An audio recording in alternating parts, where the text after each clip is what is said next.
Hello everybody and welcome back to Slide into English, where we learn about the English language through slideshows and storytelling and comprehensible input.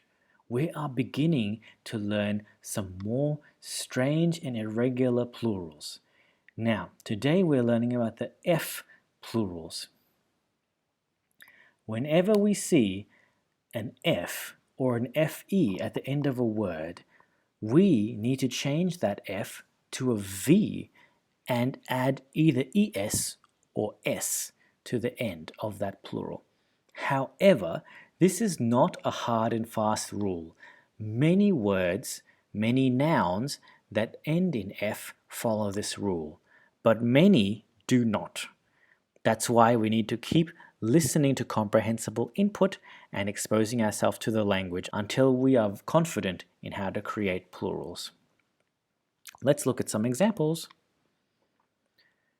Himself becomes themselves. Loaf becomes loaves, and thief becomes thieves. Life becomes lives. Shelf becomes shelves. Knife becomes knives, and leaf becomes leaves. Let's have a look at some texts. Did you hear about the thieves who broke into the store? They ate all the loaves of bread, and when they tried to escape, got themselves stuck. That's not a real story, is it? No, none of that happened. Next text.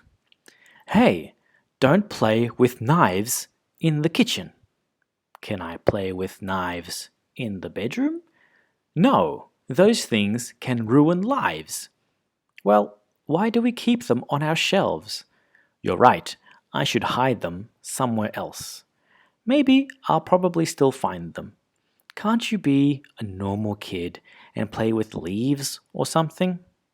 Thank you very much for your participation and for listening to today's lesson. If you would like to see more content like this and learn about more English plurals, please don't forget to subscribe, like this video, and leave a comment. I will see you in the very next lesson. Thanks!